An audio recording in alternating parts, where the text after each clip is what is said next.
Coming to you live from Radio Cayman Studio. For the record. For the record. Hear from your government officials, independents, and the opposition on issues that matter to you. The record. Engage in an open dialogue between residents and lawmakers. For the record. The record. Informative, impartial, insightful. This is your talk show. 1-800-534-8255. Your calls, your input. This is For the Record. And now, your host, Orit Connor. Good morning and welcome back to For the Record. As promised, it is our pleasure to have in the studio with us the Deputy Premier and Minister, the Honorable Moses Kokernal, who has constitutional responsibility for district administration, tourism, and transport. In the studio with us also we have the Chief Officer, Mr. Strand Bawden, for that particular portfolio. And it is also a pleasure to have in the studio with us this morning Ms. Rosa Harris, who is our Director of Tourism. Minister, good morning, sir. Happy New Year. Welcome back to For the Record. Good morning, OC. Thank you very much for the invitation to come on. I want to say a good morning to Teresa and Dr. Steve, to the listening public and Cayman, and of course always a big shout out to Cayman Bracken, Little Cayman. Thank you very much for that, Minister. Mr. Strand Bawden, good morning, sir. Welcome to For the Record. Pleasure to be here. And Ms. Harris, good morning. Welcome to For the morning. Record. Happy New Year to you. Thanks for having us this morning. Okay. Well, Minister, during our 7:30 to 8 o'clock period, I told our listening audience that you had lots of exciting things to talk about in regards to tourism. And I want to just say to my listening audience out there, we welcome calls in as usual. We're just asking you to be as succinct as possible. We're also asking you to be as respectful as possible. And I'll use one of the Republican terminology now: no hard language. That's the new terminology now for curse words: no hard language. But we're going to turn the mic over to you, Minister, because you have a message that we want to get out there, and we want to give you that opportunity to do so. Right. Thank you very much, and certainly we're looking forward to answering questions, because I believe that's how we grow our tourism market and make sure everybody's included in it. Yes, sir. But we're very excited to be able to announce just after the end of the year the actual numbers that we finished 2017 with. As you know, from the middle of 2017, we've been talking of the milestone 400,000 stayover visitors, and we were very, very pleased that we wound up the end of the year, the end of 2017, at 418,000 stayover visitors, which is the most the Cayman Islands have ever had in recorded history. Mm-hmm. So we were extremely pleased with that. And I think it's a good topic of conversation to walk through what that really means to the country, what it really means to the future of tourism, and where we think we're going to go with tourism. And I think that'll stimulate, it will with a good team here this morning, happy to answer questions that might come up from this. But the other part of it is when you combine cruise and stayover, that put us into a category where that was more tourism visitors than combined had ever visited. Now, at one time, obviously, there were more cruise by themselves that had visited. And we look at it, Rosa has a breakdown on the different months that if somebody wants to look at how we try to flatten out the industry. But we look at it and try to say, what does this really mean to the country? It's easy for somebody to say, Cuba had a lot of arrivals, Jamaica had a lot of arrivals, we had a lot of arrivals. Well, that's an increase of 8.55% over last year. So I think it's prudent for us to say, this is our export.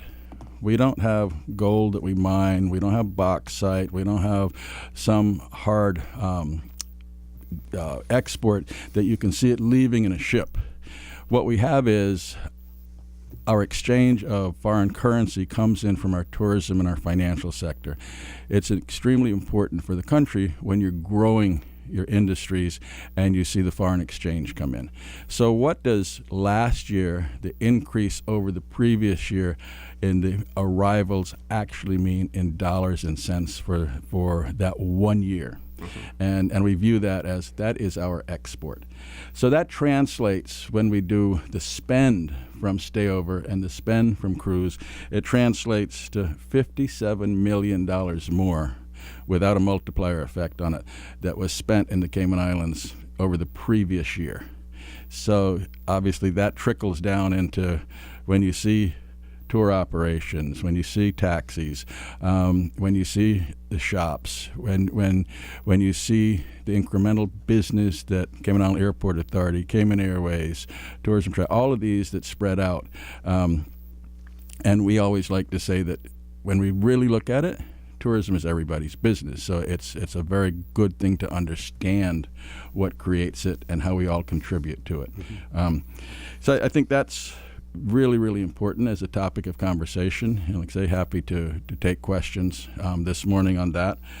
We also look at it and want to say to the entrepreneur, the young Caymanian, the Caymanian that may be getting new skill sets, reskilled, what are we doing about that? And how are we trying to continue to have success with that?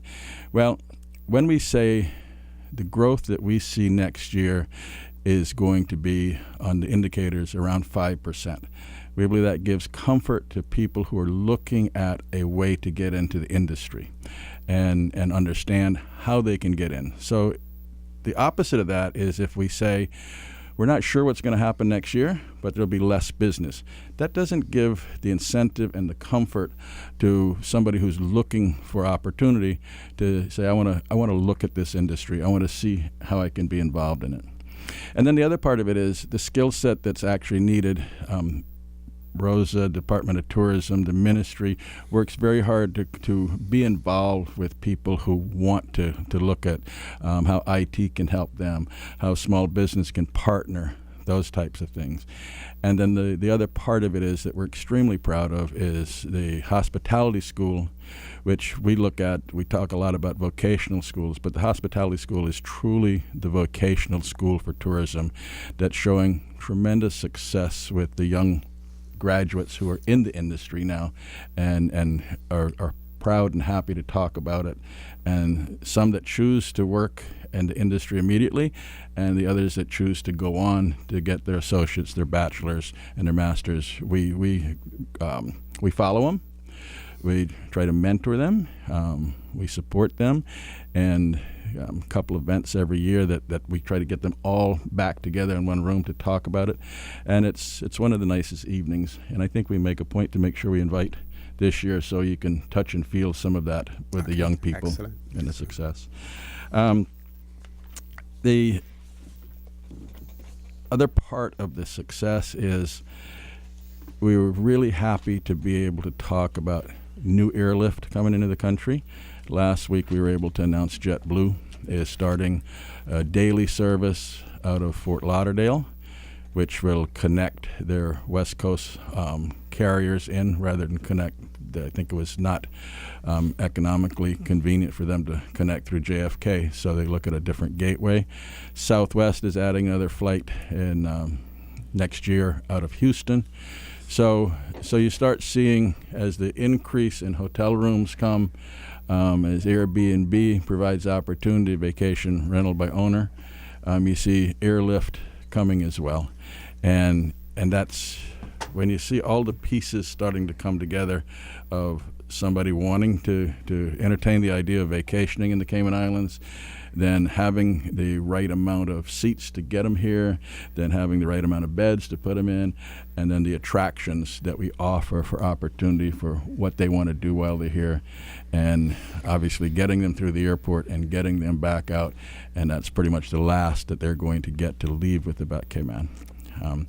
Airport, extremely happy of where it is. It's on time. Going to open the arrival area part of it next week, and then we're looking for December to have the overall opening of the whole facility, which obviously makes it a lot more convenient to come in and out of Cayman. So I think that's a good start, and I would ask Rosa or CO if you have something you want to add to that overview, if you want to drill down on any of it. From a Department of Tourism standpoint, the performance is driven by activity, and we've had quite a bit of promotional activity focusing on softer periods like summer and the fall, where the entire Caribbean region is competing for business. So a lot of the programming was built around how can we achieve the goal of flattening seasonality and also offering the growth that we'd like to see for the entire sector. During the summer period, we had the benefit of having added service, so Southwest out of Fort Lauderdale last summer, 2017. Additionally, we changed the face of our marketing. So we have Grace and Trey Byers, and everyone knows Grace, former Grace Geely, Yes. now Mrs. Grace Byers, celebrity on Empire. And we've been very successful in receiving that Caymanian face in our creative work. It has been excellent working with the couple, but also a very proud moment for us to focus on couples travel. And why we're focusing on couples travel is that we're very well known for family during the summer. However, we identified that our average party size is 2.3, which means that there's a lot more couples visiting the Cayman Islands than we're targeting. So we made a shift, not saying family isn't important, it's still very important to us, but being able to target couples in the fall period. So when kids are back to school, September, October, November, still a vulnerable time for travel. It's still hurricane season. Additional to that, we had some brand partnerships that we're very proud of. On the culinary side, every year we host the Cayman Cookout as a sponsor for the weekend that kicks off at the top of the year. But additional to that, we had a brand partnership with a meal subscription service out of the West Coast of the U.S. The West Coast is a growth market for us. We get a lot of visitors from the South, Texas, and New York traditionally. So this meal service focused on our chefs. We had 6 recipes, and it celebrated all of Caymanian culinary arts. So we were very proud of this service. It lasted for 3 months. It was over the summer period as well, helping the fall. Those are some of the partnerships that came about last year with Grace and Trey, with Chef meal service delivery, and then our overall major investment for the summer period, ensuring that we get the visitors and be able to produce these great numbers that we're talking about today. Okay. We are going to go to a commercial break in a few minutes, but Minister, when we return from the commercial break, you spoke about airlift, and if possible, I'd like you to talk about what the airlines and how the airlines contribute. You get people who say, well, the airlines are coming in, but the Cayman Islands government is doing all of the advertising. We have the hotels here, but the Cayman Islands is doing all of the advertising. And for you to debunk that conception that people have in relation to this, because airlines are not going to come in. People are not going to invest in hotels unless they see the potential there. And they're not going to let their assets just simply sit there and not promote them as well. So I'd like you to talk about that at some point in time, if you will, for us, Minister. Folks, please stay tuned. For the record, we'll be back shortly.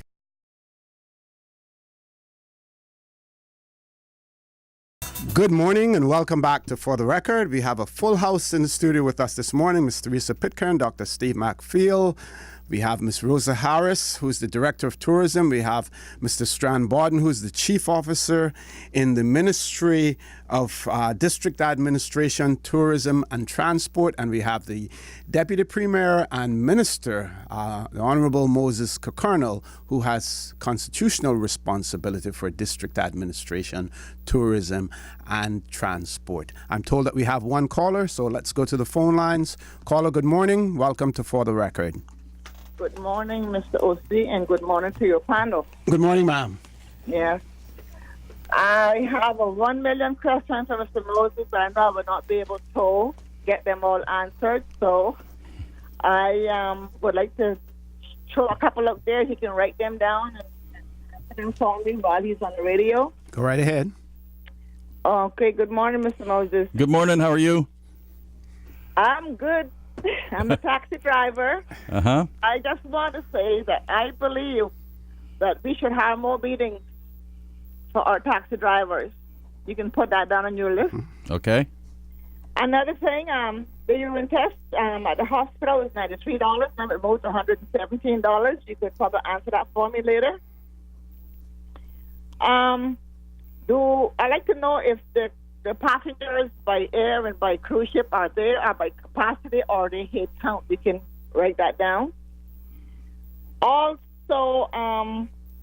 the public buses, will there ever be a proper bus stop for the public buses instead of popping everywhere and not pulling off the road properly? That's another one. Also, are you in charge of traffic as well too? I mean, motor vehicles amount on. Are Nope. you in charge of that too? No. No, not motor vehicles. No. I mean amount to be on the island. Are you in charge of anything with motor vehicles on the road in Cayman? Who? I don't know who does that. No, Department. only public transport. Right, is it? correct. Just public transport. Yeah, I mean the income of coming in, the amount of cars that we have. No, he's not. No, he's not responsible for Okay. that. Okay. Cool. No problem. Okay. There's a lot of taxis around here with yellow license plates on, and they've been driving for some time now, and I don't understand why they don't have a taxi plate by now. You can jog that down. And Mr. Moses, when you go to public transport with a problem, you're told that when you bring the problem, make sure you bring the solution, and I'm a witness to that. That's another one. I will soon finish, OC. There was someone on 27 tweets, whatever, say that we should have Uber taxis here in the Cayman Islands because they can't get a taxi when they want one. I just want to say that being a taxi driver and I do work at a late shift. A lot of taxi drivers don't work the late shift from the bar rooms and so forth, and they get in trouble with the people. They're drunk, they don't remember where they live, and all that kind of stuff. So now people are saying we need Uber taxi in the Cayman Islands. I just want to say that there are a few out there, and who is monitoring them, I don't know. But I'll make you work on that. And also, Mr. Moses, I think that we need to have a meeting with the taxi drivers, if no more than once a year, because a lot of us has a lot of questions out there and can't get no answers. And we need to know where we are standing in this taxi business because it's just getting out of control. Yeah, I think that was your first. Yep. I'll leave it with that, and I'll wait to hear get my answers from you. Thank you. Thank you very much, caller. Thank you very much for that. Minister? Let me try to give you as quickly as I can the answers, because I want to say that you're one of the most important people as an ambassador for the Cayman Islands when you do the job that you do. And we recognize that at the ministry and at the Department of Tourism. From the standpoint of having a meeting, we had a meeting about 3 months ago when there was some issues at the booth at the port. We're happy to have a meeting any time that the industry wants to have a meeting. There's never been a time that we haven't answered the call and had a meeting. I think that's pretty fair statement. I would also say that I will get your phone number. I can go see has your phone number before I leave, and I'll have somebody from department call you to specifically go through the issues at transport as far as when you take in a question or need an answer, to make sure that you're facilitated with that, because that's the objective of having that department is to create balance. This is a problem of growth. Anytime that you have more people arriving and you have growth in your industry, you're also going to have to try to have balance in it. And we understand that. And we like it this way rather than having it the other way, where there's not growth, and when somebody wants a taxi at 4 o'clock in the morning or whatever the event is, there's piles of them. Now we're seeing that it's a job, so to speak, that only Caymanians can hold taxi licenses. I think it's a fair comment to say that we have the best taxi representation in the region. When you talk to the visitors here, they feel safe. They feel that they come as quickly as they're called.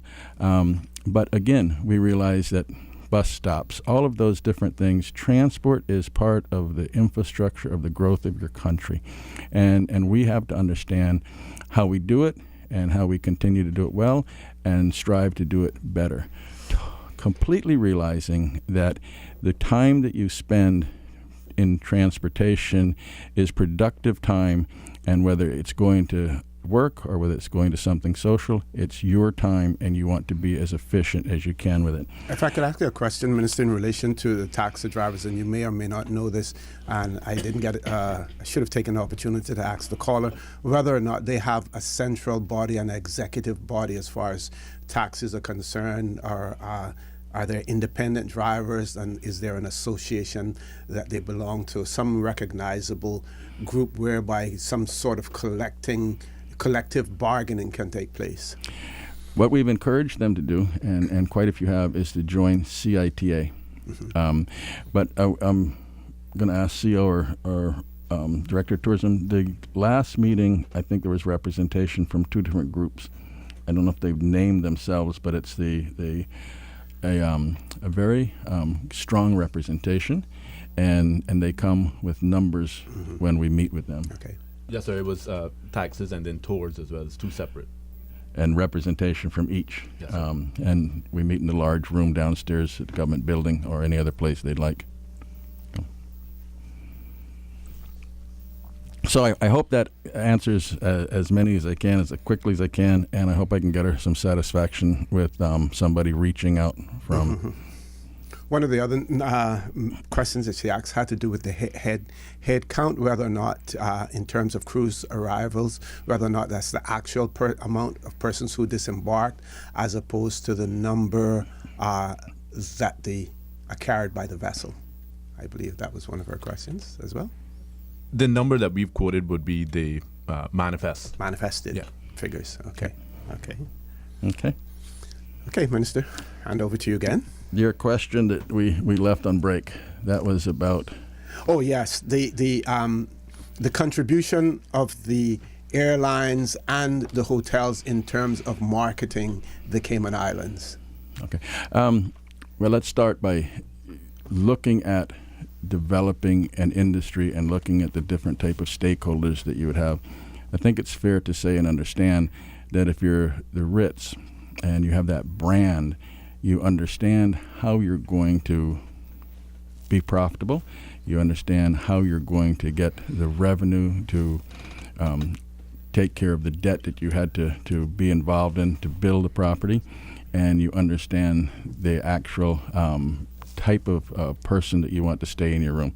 They have a tremendous amount of information. So the branding of a hotel property would take a percentage. Example being, if you spend $500 in a Ritz brand, a certain percentage of that is going to go back to the brand to cover the marketing and the representation to create that type of experience. And that steps down from 6, 7 stars now, 5, 4, 3, and what we try to do from the ministry and from the Department of Tourism is to blend what works well for us as a destination as far as how we attract people. And I gave you the example. So we don't worry too much about the branded properties because of the size of their operation. In some of the different opportunities that the Department of Tourism offers, it's looking at the smaller property and the one that might be 6 or 7 rooms that needs more help with IT, needs more help with marketing, needs co-op money to get their message out and to understand that. Then they also focus on looking at times of the year where is the low season. And let's use May as an example and say if we can attract a sports event in May, it'll bring more people to the island. And a perfect example is the November basketball tournament that was here. So that had an opportunity to bring more people. But if all we have available is a 5 and 6 star hotel, and they have to pay $600, $700, $800 a night, that's not the market that's going to travel to see a Little League baseball play at Field of Dreams. So we need to encourage a 2.5 or a 3-star to get the diversity in the market throughout the year. So I think it's fair to say with the number of people that we attract, when you divide that in what we spend, you'll see that there's a tremendous amount of money more spent on the marketing. So percentage-wise, what we vote from the budget is a fair return on investment for how we spend it. Okay. Any, Doc, you have any question you want to ask in that regard? Yeah, Minister, I was not here at the height of the first influx of tourism in the 1960s. I was in Canada, and I lived in Toronto at the time, and then I went to Vancouver, and I realized I met people in Vancouver, and they would say to me, "Where are you from?"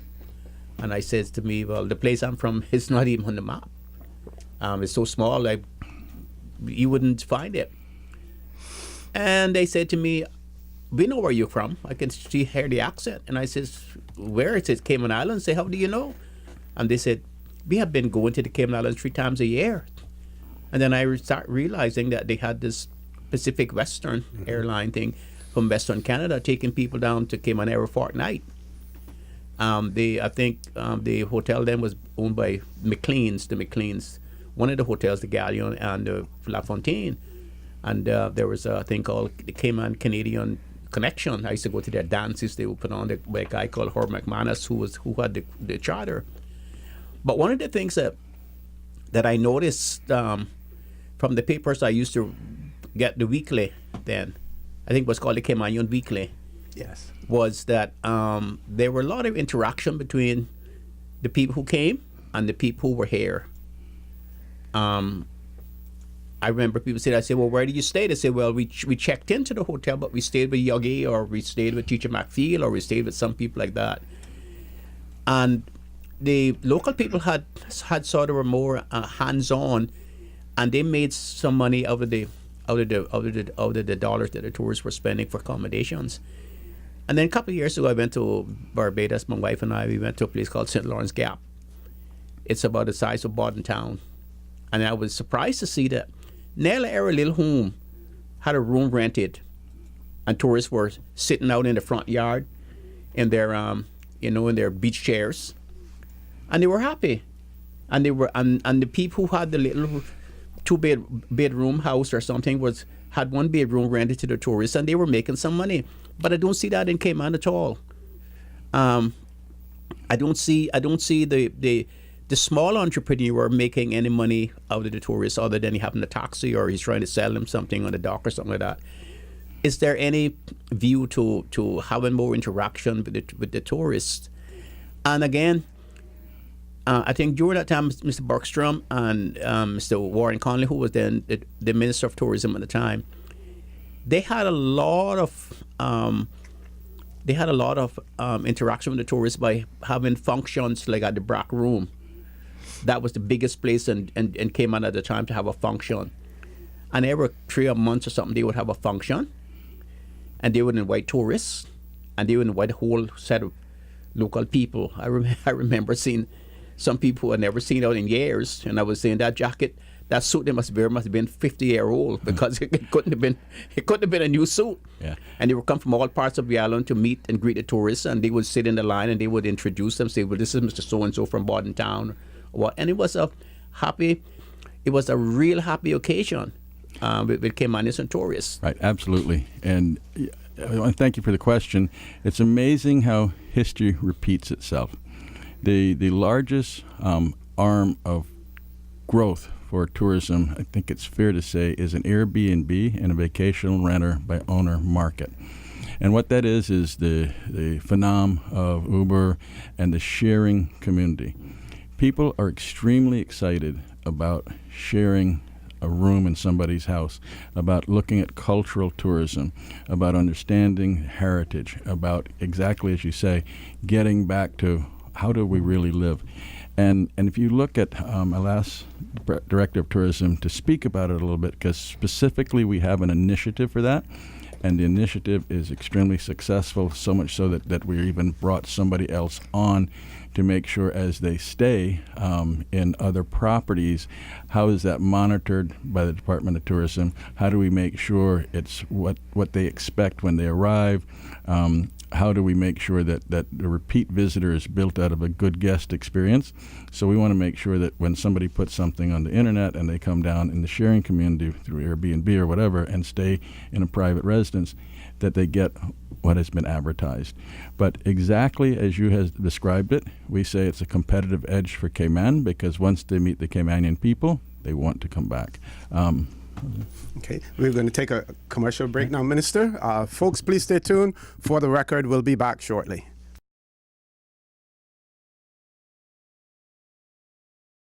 Good morning and welcome back to For the Record. It's a pleasure to have in the studio with us this morning the Honorable Moses Colonel, Deputy Premier, Minister responsible for District Administration, Tourism and Transport. We also have with us his Chief Officer, Mr. Strand Bawden, and our Director of Tourism, Ms. Rosa Harris. We have one caller, so let's go to the phone lines. Caller, good morning. Welcome to For the Record. Very pleasant good morning, Mr. Connor. Dr. Kendrick Webster here. Good morning, sir. Pleasant good morning to your entire panel. I normally don't call in unless it's something that I see that is important. But what I want to say this morning is that I want to first commend the DOT for such a wonderful job that you're doing, and the ministry to supporting them with such a very small budget that they have, and with their innovative marketing strategies and via social media, and also with their U.S. market base. The job that they are doing over there to promote the Cayman Islands is something that is remarkable, and I want to commend them. Thank you, Dr. Webster. Yes. You did mention about the airlift service. It's important for expansion for the Cayman Islands, and I want the general public to understand that tourism is everybody's business, as we keep on emphasizing. But for me, being in the business for almost 30 years, I can see that it's very important for all of us. Our GDP is significantly impacted by our tourism product. So it's important for all of us to get involved. Now, data information is very important. And one of the things that one of the callers mentioned earlier about the stats or the information that is provided from the cruise lines is based upon the manifest. And that is one of the things that I have an issue with. I know the cruise lines do have data information that we can know exactly how many people are coming off per day. And that would be something that would also help people who want to get in the business to have a better understanding how many people are coming off on a daily basis. For example, if you have a manifest of 2,000 passengers coming off on that particular day or on that ship, how many people are coming off? Would it be 2/3 of that particular amount, or if it's 1/3, what percentage is coming off? So that would give a better assessment for that person who wants to get into the tourism business. So I would encourage if we could probably try to get those that data information. It would help each and every one of us. Mr. McPhail, Dr. McPhail mentioned earlier in respect to his experience in respect to traveling to other places with some of the people staying in some of the resorts. Well, I mean, going back many, many years ago, we had cottages. I don't know if anyone remember the Leeward and Windward cottages up there in Peace Bay. These were some of the experience that some of the visitors got by interacting on a one-to-one basis with some of the local people who worked in those cottages, and were able to also take them on excursions, small fishing trips. It was much more intimate. One of the things that I see here with the tourism product is that our people are left behind. Those B&Bs that we should be expanding on them, giving concessions, to Caymanians to develop. these B&Bs, and that would help give the tourism product and the tourists that come here a better experience to the Cayman Islands to get that one-on-one. So I would like to see much more incentives and more concessions given to persons who want to develop B&Bs on this island. Thank you very much for that, Dr. Webster. Thank you very much, Minister. I just want to say to the listening public, when you hear Dr. Webster talk about tourism, this is a Caymanian who at a very young age got involved, and I hear a lot of times young people saying, I want to be like Webster and I want to have that kind of success. So it's out there and it's available. So I'd encourage people, if you're interested, speak to people like Dr. Webster and let him tell you some of the things that he has done to be successful. And he's fully committed to the tourism product, no Absolutely. question. I think I can rest his fears about talking to people about bed and breakfast. We are engaged right now actually with a Caymanian who wants to do something in the eastern side of the island. We encourage them to come and talk to us because we're very supportive of that. We've taken note of the manifest issue, and we'll certainly dialogue with Dr. Webster on that as well. So thank him for his interjection this morning. Okay, I have one WhatsApp message, and it says to ask the minister, will we ever find Cayman cooked food in any of the restaurants on 7 Mile Beach? Lots of visitors ask all the time why the restaurants don't cook local dishes. Sometimes it's a hard question to answer. They say they come here to eat our dishes as well. So talking about more local food in restaurants. I would say that's the cultural experience that we've been talking about. There are some people that are going to seek that out and look at that. There are restaurants that are very well known in the industry that do serve Caymanian food, but I'll ask Rosa to drill down a little bit on that. Sure. Thank you for the question.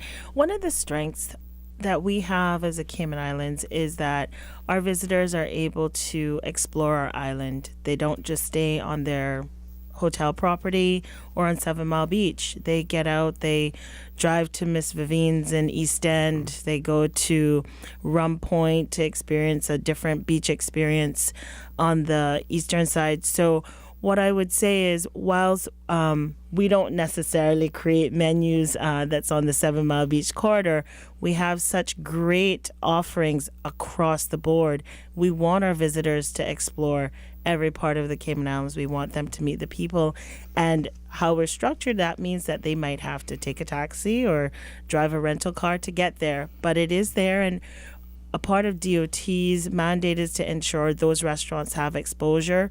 We have listings on our website. They're able to have that information before they get here and also have the information given to them while they're here. So we're committed to always promoting all things Caymanian. Okay, we have 2 callers. We're going to try to take one call before we go to the 9 o'clock break, and then we'll take the other caller after. First caller, good morning. Welcome to For the Record. Good morning. Good morning. Yeah, good morning. This is Shane Edwards. Yes, sir. Shane Novi Edwards, owner of Eco Rides Cayman. East End. Yes, sir. In East End. Good morning to everybody in the panel. Morning, Shane. Morning, Nobi. Morning. I'm just giving a call in because, you know, I'm sure that Rosa knows that my interest in East End, and I've been doing quite a lot of stuff recently in the area. Now, I agree with Dr. Webster earlier, because I think it's very difficult to get into the tourism market, especially when it comes to B&Bs. I just want to find out what is it, excuse me, that the Ministry or Tourism is planning to do in terms of encouraging young Caymanians in that area. And I still want to find out, because I'm a part of the incentive plan with my T&B, and I'm still trying to find out how does that incentive plan really help small businesses. EcoRise Cayman has been in existence since 2016, and yes, it has been made It's Mark, if you check us out on TripAdvisor, but it's based on mainly myself and my efforts. And I just want to know, how does the government, Department of Tourism, intend to help in those companies that are under the incentive plan, other than giving them a small waiver of their T&B license? I just believe that what I want to see more from tourism is you guys focusing on the local tourism aspect. I understand we have these big stakeholders. I understand that these big companies spend a lot of money. But what is the image of Cayman? We need to focus on that, and that's the locals. I believe that it has been missed out. That's just my personal opinion. I'm over here trying to do something that is different from most others, in that I'm still trying to promote my local district of East End. And it's very difficult. Caller, sorry I have to interrupt you because we have to go to a news break. I don't know if you want to hold on while we take the news and we can continue the conversation, or you can call us back. But we have to interrupt for 9 o'clock news. Please stay tuned. For the record, we'll be back shortly.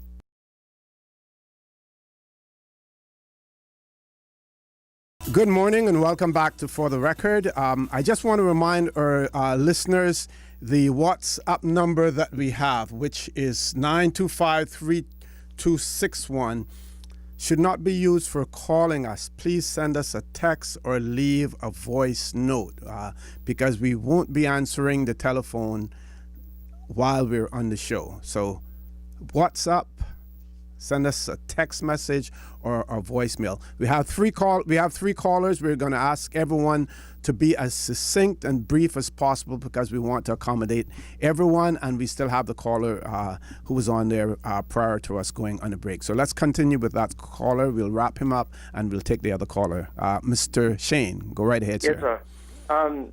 Sorry about the interruption. I thought I had enough time there. Just mainly, I just want to know, I understand that we had something called Go East Initiative. Rosa kind of touched on it, that, they're encouraging people to go around the island. But what is there in place? Is the Go East Initiative still something that's happening? What is there in place through the Department of Tourism for the eastern side of the island and encouraging the small businesses that are in the tourism market, like myself? That's really generally what I want to get to. Thank you very much, caller. Thank you very much. They've taken note and they will answer that as well. Let's go to the next caller. Caller, good morning. Welcome to For the Record.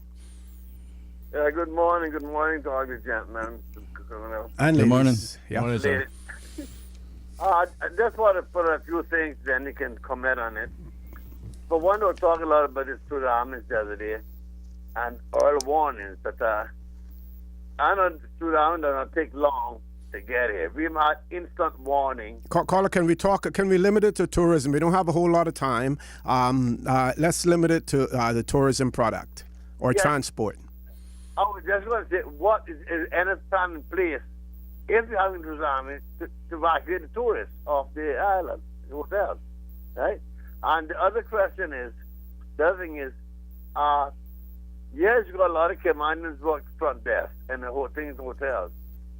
Now it seems to be a thing that they don't want Caymanians up front talking to tourists in the front desk and in the bars and restaurants. Because something done about that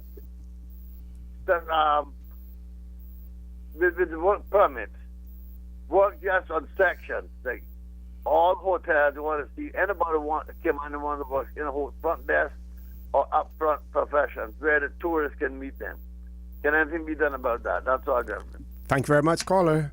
Last caller. Caller, good morning. Welcome to For the Record. Good morning. Succinct and image efficiency. What is the process for these guides that take these people around? Because if you come and hide in the bushes down on Molly Drive at some strategic spot and listen to some of the information that's being disseminated to these visiting tourists, then the image of Cayman, I think, is being distorted. So what can be done about that? Or is there anything being done, or has anything being done about making sure that the information that is disseminated is accurate and cultural and heritage connected. Mm-hmm. Thank you very much, caller, for that. I'll turn the mic over to our tourism officials. I'm going to start with Mr. Shane Edwards and personally invite him to DOT. We work with small businesses all the time on helping them shape their marketing plans, getting more exposure. The Department of Tourism has moved a larger ratio of our investment to digital marketing. It's very efficient. We advise stakeholders all the time on how they can partner with us with our annual destination promotions. So that's my personal invitation to Nobi to come in and meet with us so we can help you with eco rides and any other partner who may be having the same challenges in promoting and getting the word out there and being able to develop business. Please engage us at the Department of Tourism. We are located in the government admin building, so 949-7900. With regard to natural disasters and getting visitors out, we work with the authorities that are responsible for national evacuation. We have, of course, a lot more experience with hurricane season, which we get a lot more warning. I think that all of us can agree that with the tsunami warning last week, that perhaps we need to discuss it a little bit more and put mechanisms in place that make us feel comfortable that we have a good process. I can't succinctly answer the caller's question regarding to tsunami evacuation, but I look forward to the discussion overall with my colleagues in government. Certainly not a whole lot of lead time with a tsunami, so Correct. not much that can be done. I don't think there's any one segment of the population that you can separate and say we're going to evacuate them first. So correct. As relating to guides and the knowledge, the consistency and accuracy of information that's provided about the destination to visitors, that is a program that we offer now with workshops on customer service. And we also have one specific workshop that is called Know Your Cayman Islands. We actually produced a booklet that documents the history of the Cayman Islands and all the pertinent information to allow employees within the tourism industry to have accurate information about the Cayman Islands. But to take it a step further, it is a goal of the Department of Tourism. Our product development team and training team would like to offer guide-specific training, because it's one thing to have the information, it's another thing to deliver it and how to manage a group and provide a great experience as a guide. So those are some of our goals as it relates to training for this year. So the caller allowed me to share just a little bit of what we have planned for 2018. okay, have one email that came in, and it says here, can the Honorable Minister or the Director say what is being done to help protect Product Cayman as it relates to the garbage that now litters the streets? Many tourists visit and spend their stay in the eastern districts. The roads are covered in trash, derelict vehicles that have been picked apart are all in plain view. I have called and informed DEH about a particular vehicle by Mega Bay Pond. So that's one incident. And then say if we truly care about protecting our tourism product, it goes beyond just keeping the West Bay roads clean as well. And any comments, Minister? I think it's a very good topic. It's certainly something that's been in the news recently. I believe there's a lot of information out there that there was problems with DEH, and there's some comfort in resolution. I think the minister came on, talked about some of the things that they had to do, but Minister Seymour has worked extremely hard, along with the Premier, getting this back. Deputy Governor has been involved, so there's major representation from this ministry about the tourism product and about how not having a clean island affects that. So we are certainly very understanding about what the challenge is to our tourism product if this continues. And we have made the representation. We have reached out that if we can help in some way, but they have it in hand at this point, and they've certainly identified the issues. And I think if he looks at it, he has to say it's better today than it was a week ago. Okay. We have one more caller. Let's go to the phone lines. Caller, good morning. Welcome to For the Record. Yeah, good morning, folks. Good morning. Good morning. Thank you. Yeah, Armand here, everybody. Morning. Very familiar with me. And being the kind of outspoken person I am, I want the Minister of Tourism to know all is not well into the tourism industry.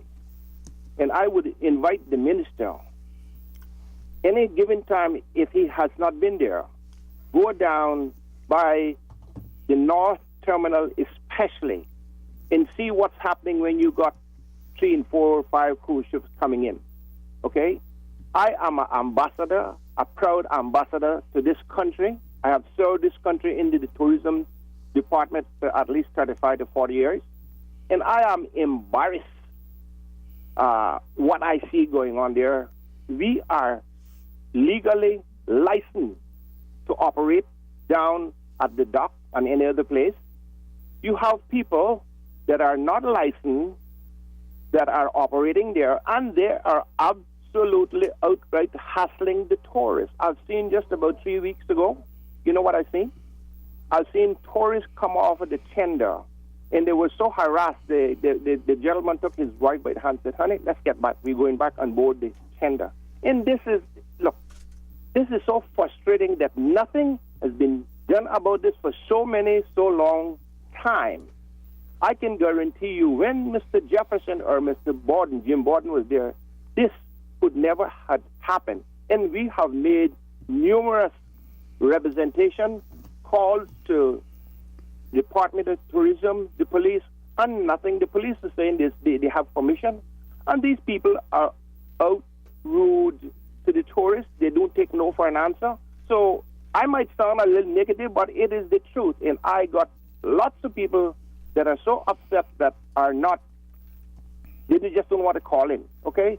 So I hope the minister would look deeply into this thing and see that the tourists get value for money, including, sir, satisfaction when they come to this island. Thank you very much for listening to me. Thank you so much. Thank you very much, caller, for that. We have one caller who has rejoined us, so we're going to try to squeeze that caller in before our 9:15 break. Caller, go right ahead, please. Try to be as brief as possible. Yes, I would like Mr. Moses to elaborate on the spot dock and also the North Terminal restroom that has been there for some time that need to be repaired badly. And the sports dock, Mr. Moses, I think that something should be done up there because our main source of income here is tourism we keep basing on. But for those tourists that come here and go to sports dock with 3 ships and there's 6 portable restrooms sitting up there, I think it's really, really not good to come on the radio and brag or in a newspaper how great our tourism has improved, the amount of people has came to the island for the year or what the case may be. We need to present more stability for these visitors when they come here. That's when the first thing they ask for the restroom. And having 3 cruise ships and 6 portable bathrooms up there, I don't think that that's really appropriate because then people talk and Cayman gets all over the world. So I would like for you to contact and do something in regard to the sport dock when the cruise ship has to go up there. Thank you. Thank you very much, caller, for that. Some food for thought there. Folks, go right ahead. Absolutely. Again, thank her for calling in, and she certainly knows how to get in touch with us as well. Representation has been made about Spots Dock. There was quite a bit of work that was done there. It falls under the Port Authority. The restrooms are always an issue, but again, I have to caption it this way. When you're growing an industry, when you're growing a product, there's a balance that has to be struck. So you start off with what you believe you need for carrying capacity and what you need there. When you outgrow that, you have to catch up with it. And it's people like her who identify specific issues that allows us to look into those the people quickly. who are on the ground, yes. Right, and obviously this is noted. Port Authority, where if they're not listening, they'll certainly be aware of it as soon as we leave here as an initiative to look at. I have been to North Terminal. I do know the issue there. Again, you can name all the people that you want that came before me, but the numbers that we are dealing with today are completely different, and we're happy for this growth.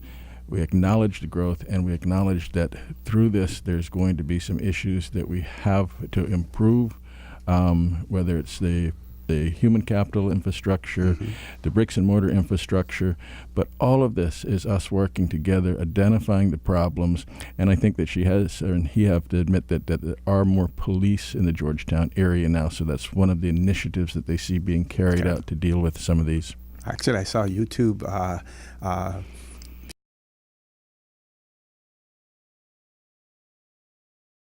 Good morning and welcome back to For the Record. In the studio with me, Dr. Steve Macfield, Ms. Teresa Pitcairn, Honorable Minister and Deputy Premier, Honorable Moses Colonel, who has constitutional responsibility for district administration, tourism, and transport. We have his chief officer, Mr. Strand Borden, and our director of tourism, Ms. Rosa Harris. Very quickly, I want to take advantage as the host, take a little leeway. April of 1966, article, hotel training course in the Cayman Islands. It says, it has been announced that the Cayman Islands Hotel Association is to sponsor a training school for the hotel workers. The courses are to be taught at the Evening Institute. This was an evening institute that was established at the secondary modern primary school, which is now called Georgetown Primary School. At the secondary school by Rudy Seltzer, manager of Club Inferno, manager of Club Inferno, the management of which will make him available to teach the classes. The course will start about June and will run for 5 weeks with classes 2 nights a week or 2 hours each. On completion of the course, successful candidates will be awarded a certificate or diploma for the course, and the Hotel Association will give preference to graduates of the school in filling employment needs. Just wanted to throw that out there, and that was in 1966, April of 1966 as well. But you have many questions that were raised there, so I want to give you an opportunity to ask them, Minister. Answer them, sorry. So I'll kick off final comments with we've been working on the National Tourism Plan since 2016 in terms of the modernization and update, being able to provide the government with guidance on what the top strategic focus areas should be. In 2017, we rounded out our public consultation and formed a draft. We are in talks with the government, and also in Finance Committee, the opposition requested a presentation, and those presentations are being formulated. So following these final presentations to government, the National Tourism Plan will become available, the draft of priorities, not the full plan. So those priorities will become available to the public for feedback. The road and the journey has involved tourism stakeholders and key government entities that support the sector. In addition to that, we are planning for tourism meetings over the course of the next 2 months. We'll be visiting the Sister Islands and all of the districts to be able to talk and engage with the public on tourism matters. So I would encourage the public to look out in the local media for those announcements on dates and times that we'll be available to talk on tourism topics. Stick a pin. Just only because on Monday we had Craig in, and we were talking about West Indianism, Caymanianism, when we try to engage the Caymanian people.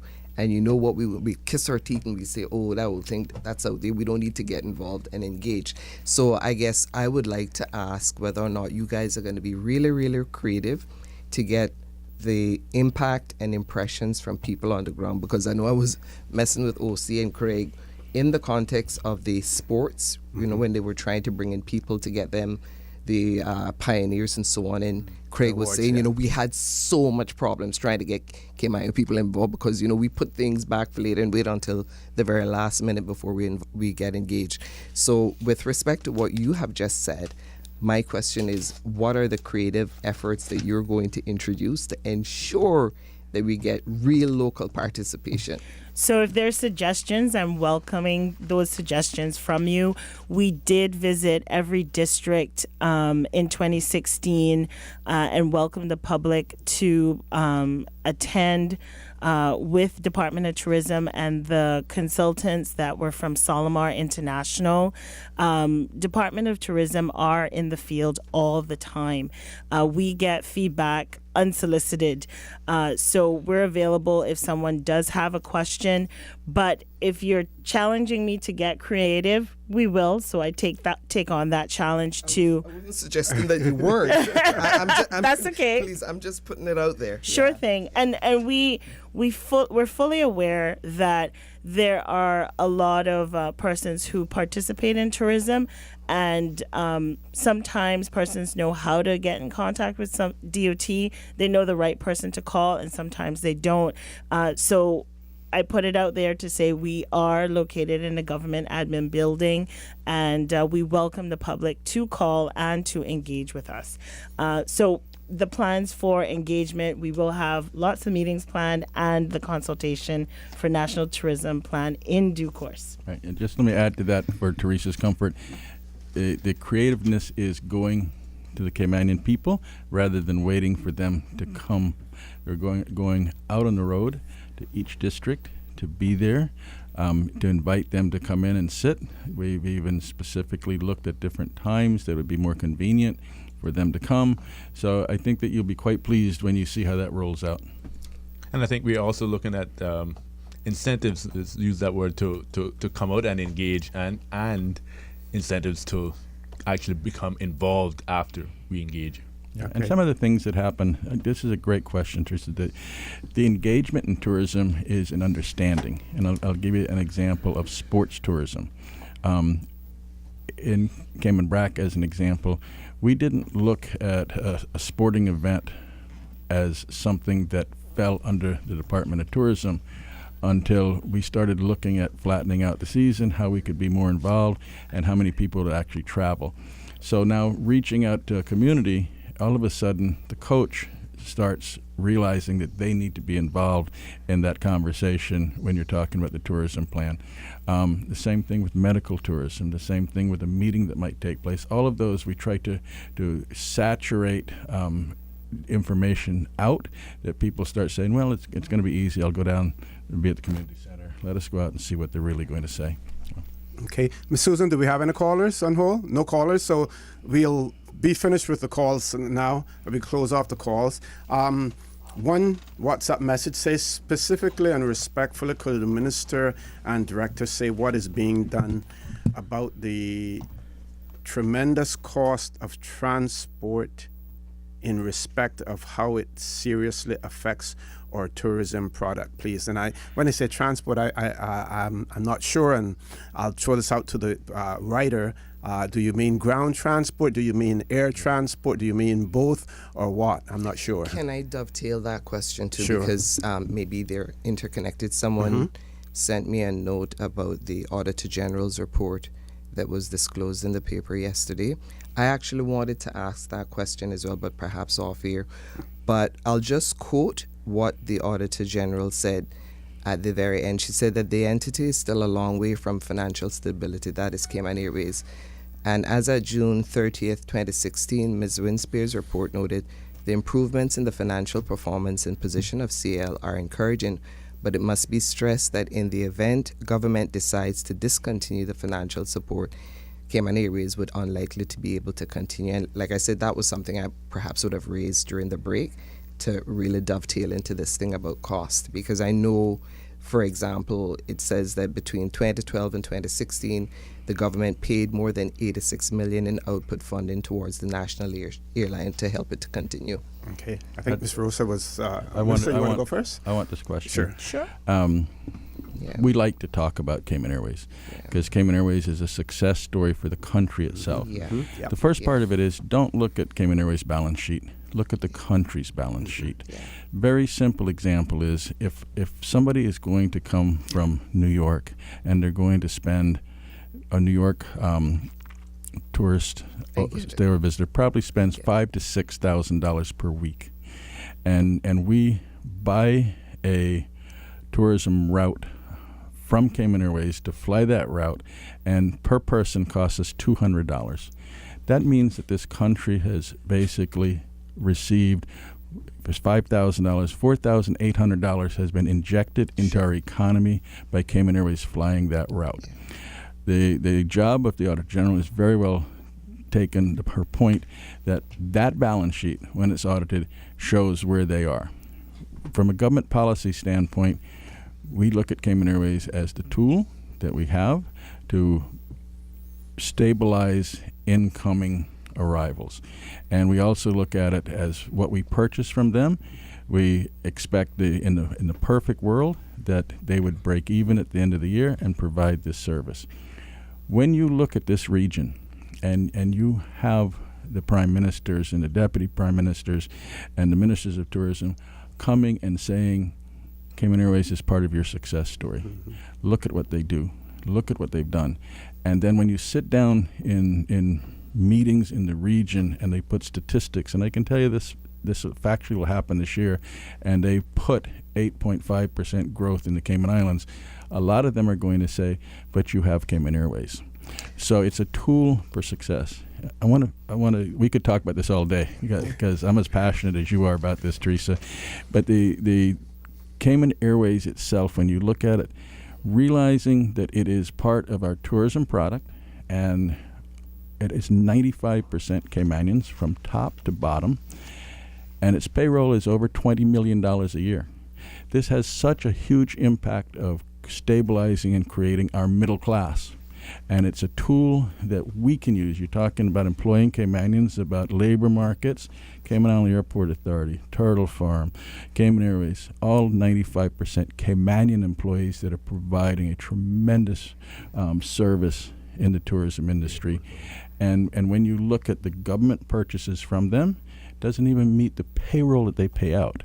So we review it. We're proud of our partners in this. We're proud of the statutory authorities, and we will continue to support them in a very big way. I think it's trying to identify those same intangibles that you've just spelt out so that people can get a better sense of how Cayman Airways is so dynamic and so important. I mean, people will talk about the inefficiencies and so on, but those same intangibles that you've just identified, you need to spell that. I'm not saying that you personally, but perhaps the department ought to communicate that to the community so that they get a better sense of how these figures amount. Yeah. But this is not the first time. I agree with you, Minister. This narrative has begun from 1977 when Cayman Airways started with Mr. Jim Borden, and the narrative then has been trying to tell people. For example, you're spending $5,000 to make $5 million to make 100, because you creating jobs. 100 million. You create 100 million. You're creating jobs. You're creating services. You're bringing in people. So for every 5 million you spend, you're getting 100 million back. Absolutely. People don't look at it that way. Yeah. It's not a profit making where you go and you buy jerk chicken, and at the end of the day, if you haven't sold out your jerk chicken, you've lost. That's not what it is. If you look at it, you're selling jerk chicken, but you're feeding families who otherwise would not have had chicken to eat that day. Yep. So this myth about Cayman Airways has to be, I don't know how you're going to put it to rest, but you need to do it. And I would suggest you do it in your administration, because every time audit generals and people come here and they don't get the message, they seem not to get it. It's not the same as Air Canada or Pan Am or any of those airlines. It's a service that we have provided for ourselves to make sure that we have uplift in our country, not only in tourism, but in times of disaster. Mm-hmm. Absolutely. Ivan demonstrated that more than anything else. And so that message has to go out. And I'm tired of people using Cayman Airways as some sort of a profit and loss business. It's not a profit and loss business. It's providing a service. Mm-hmm. Yeah. Okay. That writer, Ms. Rosa, did clarify and say they're talking about local transport, mainly taxis are too expensive to support tourism for the eastern districts, and there is still no local public transport in truth. So they were talking about the ground transport taxes and stuff like that in Cayman as well. Yes, certainly the cost of public transportation and inconsistency of rate quoting has been a challenge across the board. We've had, even on TripAdvisor, some negative reviews about the destination, and it's a serious concern for the ministry, the Department of Tourism, and in my role as the chairperson for the Public Transportation Board. What we have done over the last year, we evaluated the sector. So we had persons represent themselves from the public transport group that provide the service and say, we need a raise. We haven't had a raise in many years. But then we have our restaurants, our hotels complaining that their guests are being ripped off, basically, for very high rates. And it's inconsistent. I might go one way for one rate, and when I come back, it's a different rate. And there's some consideration there for after hours, etc. Just to caveat that. But in saying what the Public Transportation Board has looked at and has committed to is reviewing the rate sheet that exists, that is published by the government through the Public Transportation Unit. And the ministry now is rounding out discussions with Deloitte, who was commissioned last year to review the sector for us. So we hope that in the first quarter of this year, we can make some announcements on where we land for next steps and the solution to this challenge that we have across the sector. Again, the sector has also grown. Mm-hmm. So we have a lot more persons, Caymanians, working in the sector than we've ever had before. So being able to manage it in a way that is easy and not difficult. Okay, we want to go around the table for closing comments. We're going to start with you again, Ms. Rosa, then the Chief Officer, and the Minister will have the final say. Thank you, sir. I'm very proud to be the Director of Tourism, and I have a wonderful team. Proud to have you, too. I want to say that. We have a global team, but 50 strong here in Grand Cayman that work very hard, and we're passionate about our people. We're passionate about our country, and we welcome feedback on how to be better, do better, and also ensure that our people that are participating in tourism are supported. Mm-hmm. So we have an open invitation to work with you, and we're very proud of the work that we were able to produce in 2018 and commit to that much more in 2018.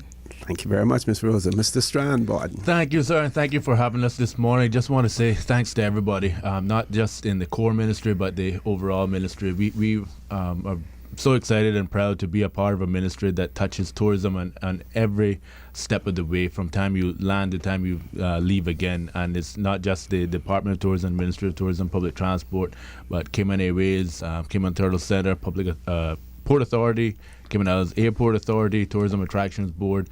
We work all together well. Our phones are going all the time, the emails are coming in all the time, but we're working as a team. And I just want to thank all of them, their staff and their management, for their continuous support and working together as a team. And of course, sir, again, thank you for having us this morning. It's a pleasure to have you, and we look forward to more of these conversations as well. Minister? I join voice with the CEO and the Director, thanking the team that I'm so proud to lead and have the opportunity to do that. I believe that the country itself sees the success that we're having. We wanted to spend some time this morning to just open up the airways to get input, and I'm very pleased with the callers and thank them for contributing and what they have offered to us, and we've certainly taken note of all the people that called in and what they said. I think that the most important part of what we're doing is we're having tremendous success.